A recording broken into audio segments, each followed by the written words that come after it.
Características de las funciones, segunda parte. La primera propiedad que vamos a analizar es la simetría.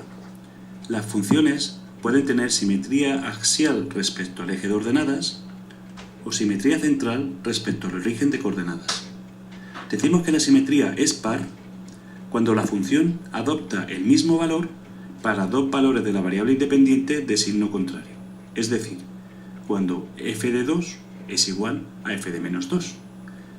En este caso, la simetría es axial respecto al eje de ordenadas. Decimos que la simetría es impar cuando la función adopta valores de signo contrario para valores de signo contrario de la variable independiente. Por ejemplo, para valores de la variable independiente 2 y menos 2, obtenemos valores f de 2 y f de menos 2 que son de signo contrario. En este caso, diremos que la simetría es central respecto al origen de coordenadas. La siguiente propiedad que analizaremos es la periodicidad. Una función es periódica con un periodo t cuando obtenemos el mismo valor de la función para cualquier valor de la variable independiente al que incrementemos en ese periodo t un número entero de veces. ¿Qué quiere decir esto?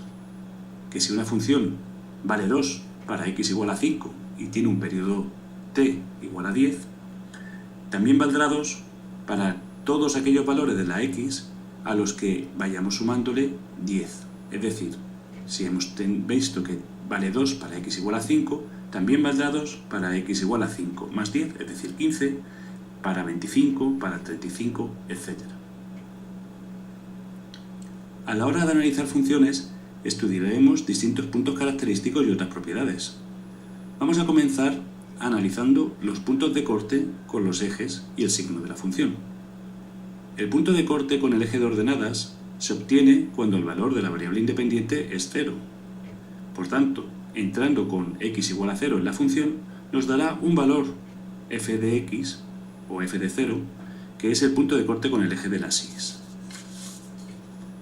Los puntos de corte con el eje x son aquellos cuya imagen o valor f de x es nulo y por tanto se calculan igualando la función a 0. Es decir, si tuviéramos f de x igual a x al cuadrado más 2, haríamos x al cuadrado más 2 igual a 0 y calcularíamos los valores x que haga que se cumpla esa ecuación. En el caso de los polinomios, los valores de la x que hacen nula la función son las raíces del polinomio. Diremos que la función adopta valores positivos cuando el valor de la función, el valor f de x, sea mayor que 0. Y en cambio diremos que la función es negativa cuando los valores f de x sean menores de 0, es decir, negativos. Por ejemplo, si para el valor x igual a 2 la función da un valor de menos 3, diremos que la función es negativa en x igual a 2. Para estudiar en qué intervalos de la variable independiente x es positiva la función, lo que tendremos que hacer es buscar los puntos de discontinuidad y también buscar los puntos de corte con el eje de abscisas, porque si la función es continua, en esos puntos de corte es donde cambiará de signo. Y las discontinuidades también nos pueden provocar que haya un cambio de signo, por lo que habrá que tenerlas en cuenta. Una vez que tenemos todos estos puntos, o todos estos valores de la x, entre cualquier par de estos valores, calcularemos el signo de la función. Y así podremos saber si en ese intervalo es positivo o es negativa. Por ejemplo, en la gráfica se han encontrado los puntos de corte en x igual a menos 6, x igual a 1 y x igual a 10. Y se han visto que hay discontinuidades en el intervalo menos 4 menos 3, que no está definida la función, y en el 5, 6, que tampoco. Si quisiéramos saber cómo es la función entre cualquiera de estos valores, por ejemplo, entre el 1 y el 5, calcularíamos el valor de la función para un valor intermedio.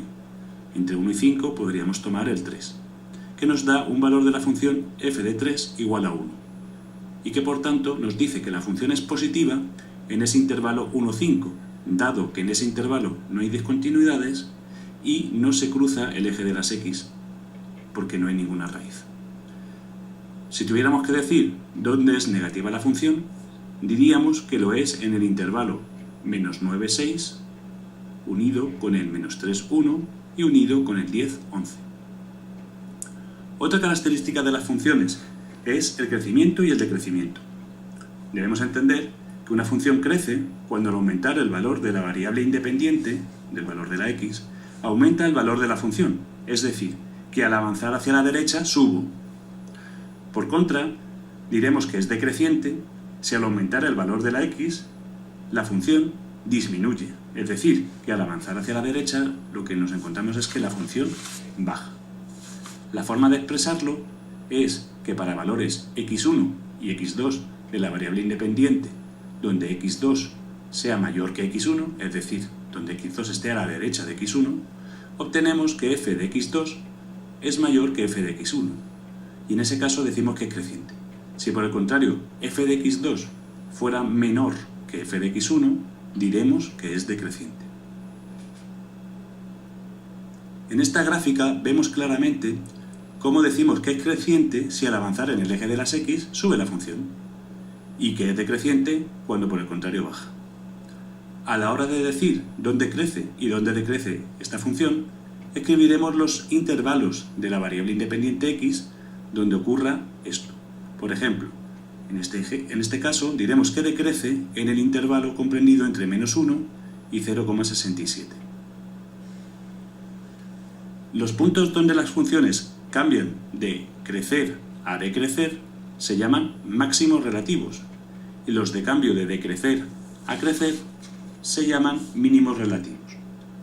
Para expresarlo matemáticamente, decimos que la función tiene un máximo relativo en x igual a a, cuando el valor de la función en ese punto, es decir, cuando f de a, es el mayor valor de la función en su entorno, y por tanto, que para cualquier x próximo a, para valores cercanos a a, tanto a izquierda como a derecha, por ejemplo, a menos 0,01 o a más 0,01, se sigue cumpliendo que el valor f de a es mayor que los que obtendríamos con esos valores.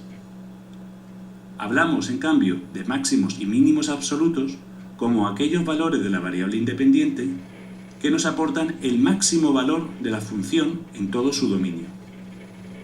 Estos valores no tienen por qué coincidir con ninguno de los máximos y mínimos relativos, aunque a veces así suceda. Vamos a verlo con un ejemplo. En la gráfica observamos que los máximos relativos son las crestas de la función y se obtienen para x igual a -5 y -1. En estos puntos, a ambos lados vemos que la función presenta menores valores que los que da en x igual a -5 o en x igual a -1. Por ejemplo, para x igual a -5, el valor de la función es f de -5 igual a 2. Y en su entorno, para valores próximos, vemos que siempre está por debajo de ese valor de 2. En cambio, para x igual a 4 no podemos decir lo mismo, pues para x igual a 4,1 o 4,0,1 tampoco no seríamos capaces de tener un valor que comparar para ver si es mayor o menor. Por tanto, no podemos decir que es un máximo relativo. Los mínimos relativos en esta gráfica se ven que los encontramos en x igual a -3 y en x igual a 2.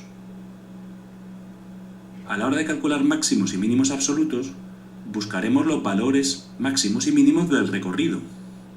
Eso lo buscamos en el eje de las íes, eje de ordenadas. En este caso son 5 y -3.